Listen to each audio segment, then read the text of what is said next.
안녕하세요. 시내가 책방입니다. 저는 책방지기 한 걸음씩입니다. 오늘은 지난 시간에 이어 C.S. 루이스의 스크루테이프의 편지 중에서 편지 17에서 24까지 정리해드리고 몇몇 구절을 읽어드리도록 하겠습니다. 편지 17에서는 탐식하는 환자의 어머니를 언급하며 그녀가 스스로 절제하고 있다고 생각하지만 그것으로 다른 사람을 번거롭게 하고 그러면서까지 원하는 걸 먹으려는 결심이야말로 탐식이라는 것을 모른다고 합니다. 날마다 실망하면서 짜증도 느니 이렇게 되도록 계속 부추기라고 합니다. 사소한 것을 원하게 하고 그것이 주어지지 않을 때 짜증을 부리게 하면 자비도 정의도 순종도 못하게 막을 수 있다고 말이죠. 편지 18에서는 결혼에 대해 말하며 지옥의 전체 철학이 하나의 자아는 다른 자아와 별개라며 즉 나한테 좋은 건 나한테 좋은 거고 너한테 좋은 건 너한테 좋은 거라는 거죠. 원수의 철학은 만물은 여러 개인 동시에 하나며 한 자아에게 좋은 것이 다른 자아에게도 좋은 것이란 이 불가능한 일을 사랑이라고 부른다고 합니다. 성이 신부가 신랑을 잡아먹음으로써 결혼식을 끝내는 거미들처럼 단순히 강한 자아가 약한 자아를 먹이로 삼는 방식일 수 있었는데 원수는 인간에게 성적 욕망을 느끼는 양자 사이에 쓸데없이 애정을 끼워 넣었다며 투덜거립니다. 실상은 한 남자가 한 여자와 잠자리를 같이 하게 되면 싫든 좋든 두 사람 사이에는 초월적인 관계가 성립되어 인간은 그 관계를 영원히 즐기든지 영원히 참아내든지 둘 중 하나를 택해야 하는 것이라 하죠. 자신들의 공작 덕에 인간들은 사랑에 빠지는 것 이외의 동기로 결혼한다는 걸 저열하고 냉소적으로 생각하게 되었고 혹은 성적 매력에 끌린 것뿐인데 그 이유만으로 사랑한다고 믿어버려 경솔하게 결혼하게 할 수도 있다고 큰 소리 칩니다. 편지 19에서는 어떻게 원수에게서 아버지, 즉 악마가 어떻게 쫓겨나게 되었는지에 대한 이야기를 합니다. 그리곤 사랑에 빠진다는 것이 인간들에겐 바람직한 현상이냐고 물었던 조카를 비웃으며 그것이 중요한 것이 아니라 주어진 상황의 심리 경향이 환자를 우리에게로 가까이 오게 하는 것이 중요하다고 충고합니다. 사랑에 대해 환자가 교만한 인간이어서 육체를 경멸하고 실은 제 몸이 허약하기 때문이면서도 자신이 순수한 탓이라고 착각하고 있다면 사랑은 나쁜 것이라고 생각하게 하여 콧대 높은 금욕주의를 주입해서 무지막지하고 냉소적인 형태의 관능으로 그를 내리누르라고 합니다. 만일 환자가 감성적이고 잘 속아 넘어간다면 사랑이란 저항할 수 없으며 그 자체만으로 가치 있는 것이라고 믿게 만들라고 합니다. 혹 살인이나 자살까지는 못 간다 해도 쓸모있는 결혼 생활로 몰아가 신앙생활을 극도로 어렵게 만들 수 있다며 얘기합니다. 편지 20에서는 환자가 순결을 지키려는 것에 안타까워하며 그동안 우리가 세상에 심어놓은 망상, 즉 실제로는 존재하지도 않는 대상을 더 갈망하도록 만들어 합법적으로 사랑할 수 없는 경우에도 짜릿함을 위해 추구하게 만들라고 합니다. 간음을 하거나 창녀를 찾아가게 만드는 데에는 실패하더라도 그 밖의 다른 방법, 좀 더 간접적인 방법으로 남자의 관능을 사용함으로써 파멸로 이끌어갈 수 있고 이렇게 생긴 불행은 무척 오래가며 우리에겐 즐겁다며 충고합니다. 편지 21에서는 인간이 불행이 권리의 침해, 즉 자기의 정당한 요구가 거절당했다는 느낌에서 나오는 것이라며 계속 삶에 더 많은 것을 요구하도록 유도해서 그런 의식을 갖는 횟수가 늘어날수록 결국에는 성질도 나빠질 거라고 조언합니다. 내 시간은 나의 것이라는 기묘한 전제가 마음에서 빠져나오지 못하도록 꼭 막으라며 직장에서 일하는 시간은 자기 재산에서 억지로 내는 세금처럼 부담스럽게 종교적 의무들에 할애하는 시간은 너그러운 기부금으로 여기게 만들라고 하죠. 시간은 순전히 선물로 주어진 것인데도 말이죠. 환자가 시간에 대해 조금이라도 생각해 본다면 사실은 자기가 하루뿐 아니라 날마다 원수의 시간을 그의 뜻에 따라 써야 할 처지라는 것을 깨닫지 못하게 꼭 막으라고 합니다. 내가 주인이라는 생각 속엔 나와 특별한 관계를 맺고 있는 대상이라는 뜻이 아니라 마음만 내키면 언제든지 찢어버릴 수도 있는 대상이라는 의미로 내 하나님도 내가 마음대로 내게 특별 봉사를 해달라고 요구할 수 있고 얼마든지 이용해 먹을 수 있는 내가 독점하고 있는 하나님이라는 뜻으로 사용할 수 있게 교육할 수 있다고 가르칩니다. 편지 22에서는 조신하고 조용하며 말수 적고 순결하며 순진한 아가씨와 사랑에 빠지게 두었다고 화를 냅니다. 평소에는 조금의 핏기에도 호들갑을 떨지만 막상 죽음이 닥쳤을 때는 태연하게 웃음으로 맞는 종자라며 욕을 하죠. 원수는 정말 인간에게 쾌락을 넘치게 주어 누리게 했는데 우리는 무엇이든 그것을 비틀지 않으면 우리에게 유리하게 쓸 수 없다며 주의하라고 하죠. 더구나 그녀의 가정은 천국같이 생명과 음악이 넘치는 곳이라며 치를 떱니다. 너무 흥분해서 큰 지네로 변해 비서인 토드 파이프가 대피라는 일까지 벌어집니다.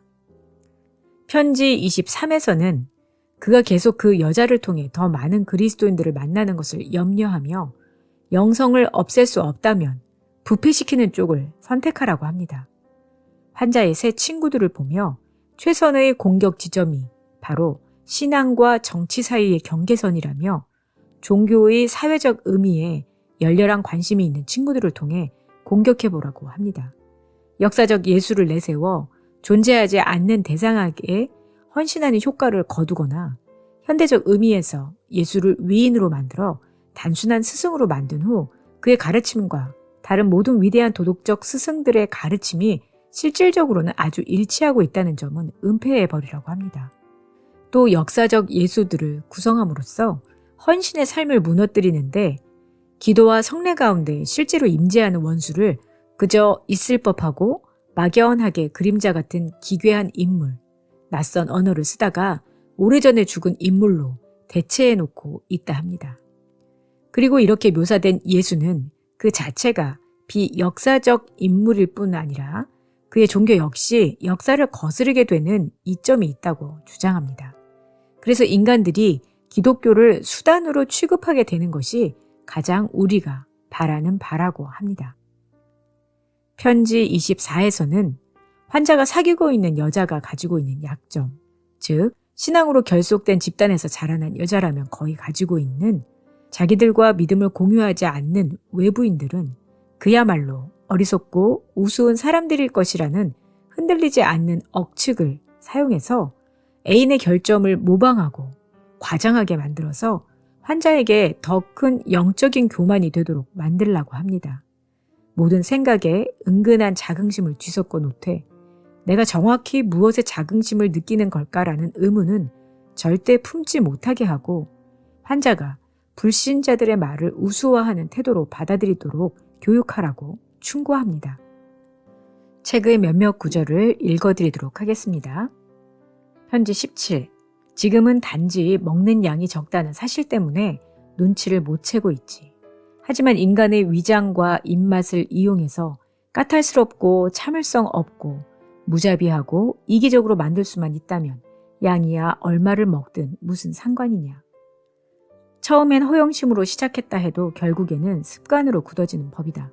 어떻게 접근하든지 간에 중요한 점은 제가 좋아하는 어떤 것이 주어지지 않았을 때 짜증을 부리게 해야 한다는 거야. 그러면 그의 자비도 정의도 순종도 모조리 네 손 안에 들어올 게다. 편지 18. 자아가 확장될 때에도 마찬가지야. 짐승한테 흡수란 잡아먹는 것이고 우리한테 흡수란 강한 자아가 약한 자아의 의지와 자유를 빨아들이는 것이다. 존재한다는 것은 곧 경쟁한다는 뜻이야.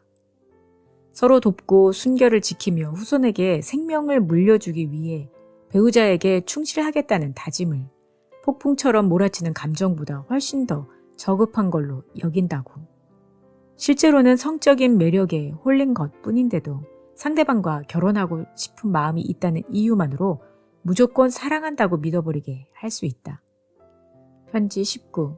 사랑이나 애국심, 독신 생활, 재단에 놓는 촛불, 절대 금주, 교육 따위가 좋으냐 나쁘냐는 인간들이나 실컷 토론하게 내버려 두거라. 그런 질문에는 해답이 없다는 걸 척 보면 모르겠느냐. 중요한 건 주어진 상황의 심리 경향이 특정한 순간에 특정한 환자를 원수에게로 더 가까이 몰고 가느냐, 우리에게로 더 가까이 몰고 오느냐 하는 것뿐이다. 편지 20. 현대세계는 이런 모습이야말로 꾸밈없고 건강한 것이며 자연으로 돌아가는 것이라고 믿도록 교육받고 있다.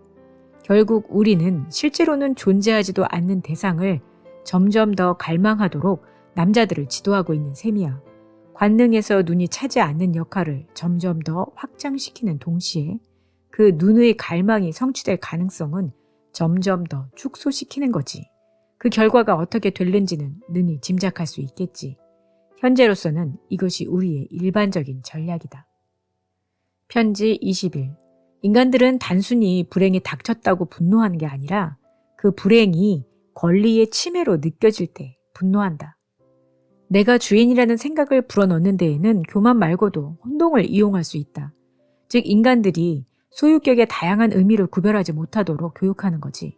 내 장화로부터 시작해서 내 개, 내 하인, 내 아내, 내 아버지, 내 상관, 내 나라를 거쳐 내 하나님에 이르기까지 섬세하게 달라지는 그 의미의 차이를 보지 못하게 하라는 거야.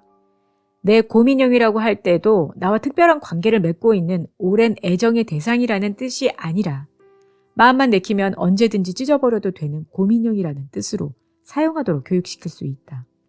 내 하나님이라는 말도 마찬가지야. 나한테 특별 봉사를 해달라고 요구할 수 있으면서 설교단에서 얼마든지 이용해 먹을 수 있는 내가 독점하고 있는 하나님이라는 뜻으로 사용할 수 있도록 교육할 수 있다고. 편지 22. 그는 세상을 쾌락으로 꽉 채워놓았다. 자고, 씻고, 먹고, 마시고, 사랑하고, 놀고, 기도하고, 일하는 것처럼 자기가 조금도 개의치 않는 가운데 인간들이 하루 종일 할 수 있는 것들을 주었다. 그러니 무엇이든 비틀지 않으면 유용하게 써먹을 길이 없는 게야. 편지 23. 영생을 없앨 수 없다면 부패시키는 쪽을 택할 수밖에. 우리가 바라는 바, 정말 간절히 바라는 바는 인간들이 기독교를 수단으로 취급하는 것이다. 물론 자신의 출세 수단으로 이용한다면야 더 이상 바랄 게 없겠지만 그게 안 된다면 다른 목적을 위한 수단으로라도 삼게 해야지.